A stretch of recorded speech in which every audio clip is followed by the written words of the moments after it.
संघ के स्वयंसेवक स्वभावतः सेवा पहले से करते हैं। संघ स्थापना के समय से ही, और संघ के मूल में डॉक्टर हेडगेवार स्वयं है, बीज रूप है, तो उनके जीवन में उसके पहले से ही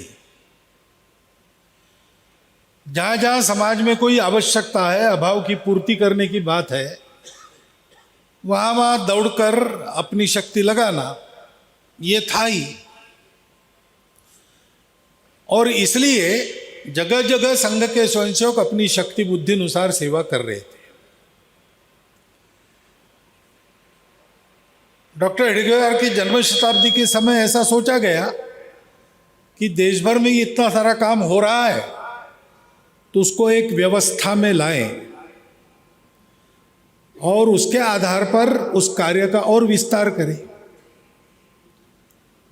तब से संघ में और सेवा विभाग के कार्य का प्रारंभ हुआ। कुछ वर्ष पश्चात औपचारिक सेवा विभाग भी बन गया। तो उसके द्वारा संघ की शाखाओं में आने वाले स्वयंसेवकों में सेवा की मानसिकता को जागृत करना होती सब में है, सोई रहती है, उसको जगाना पड़ता है।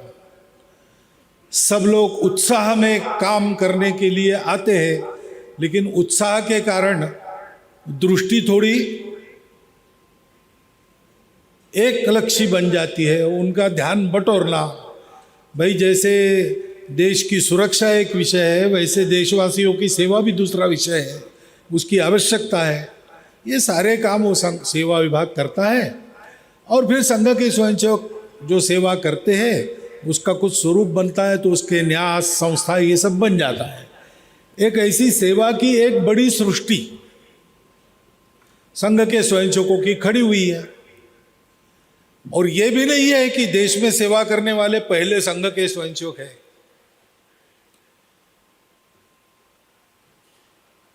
हमारे देश में ये सेवा का मंत्र तो पहले से दिया गया है। अभी एक बार ऐसा सोचा गया कि सेवा कहने के बाद, सर्विस एक्टिविटी ऐसा कहने के बाद सामान्यतः देश के प्रबुद्ध जन मिशनरियों का नाम लेते हैं। दुनिया भर में मिशनरी अनेक संस्थाएं चलाते, अनेक स्कूल चलाते, अस्पताल चलाते, सबको पता है। तो भाई हिंदू समाज के संत सन्यासी क्या कर रहे हैं, ऐसा सोच के एक बार चेन्नई में, तमिलनाडु में जितने हिंदू संत है उनका अगर कोई सेवा केंद्र होगा, कोई सेवा करते होंगे, तो उसको आमंत्रित करके एक हिंदू सर्विस सेवा फेयर ऐसा किया गया। तो ध्यान में आया कि दक्षिण के 4 प्रांतों में, यानी राज्य के नाते अलग है, लेकिन कर्नाटक, कन्नड़ भाषी प्रांत, तेलुगु भाषी प्रांत, मलयालम भाषी और तमिल भाषी, केवल आध्यात्मिक क्षेत्र के हमारे आचार्य, मुनि, सन्यासी, भिक्षु सब मिला के जो सेवा करते हैं वो मिशनरियों की सेवा से कई गुना ज्यादा है। अब मैं ये स्पर्धा की बात नहीं कर रहा हूं, उनसे ज्यादा उनसे कम ये मेरा पैमाना नहीं है। सेवा का ये पैमाना हो भी नहीं सकता। सेवा सेवा है, सेवा कोई स्पर्धा की बात नहीं है, सेवा से कोई काम निकालना नहीं है। सेवा ये मनुष्य के मनुष्यत्व की स्वाभाविक अभिव्यक्ति है। मनुष्य और पशु में अंतर क्या है? तो पशु को संवेदना होती है, नहीं होती है बिल्कुल ऐसा नहीं। एखादे घर में एखादा व्यक्ति गुजर जाता है तो उस घर की गाय 3 दिन खाती नहीं, उस घर का कुत्ता खाना पीना छोड़ देता। ऐसे कई प्रसंग प्रत्यक्ष लोगों के अनुभव में है। उनको भी समझ में आता, संवेदना सबको होती है, लेकिन संवेदना पर कृति करना ये गुण मनुष्य का है, उसको करुणा कहते हैं। अभी G20 हुआ, G20 में एक C20 भी हुआ, सिविक 20 ऐसा। तो वो नागपुर में कार्यक्रम संपन्न हुआ अभी कुछ दिन पहले।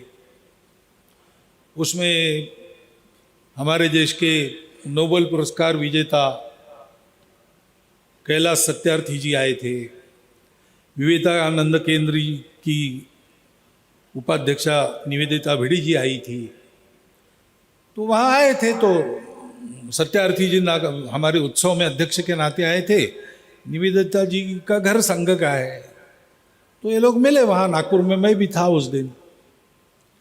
क्या हुआ G20 में, अमृतानंद माता जी का कीनोट एड्रेस हुआ, उनकी अध्यक्षता C20 के लिए थी। तो उन्होंने और कैलाश जी ने ये विषय रखा वहाँ पे कि हम ग्लोबलाइजेशन की बात करते हैं तो हमको करुणा का भी ग्लोबलाइजेशन करना चाहिए, यानी संपूर्ण विश्व में करुणा ये कुछ करने का आधार होना चाहिए।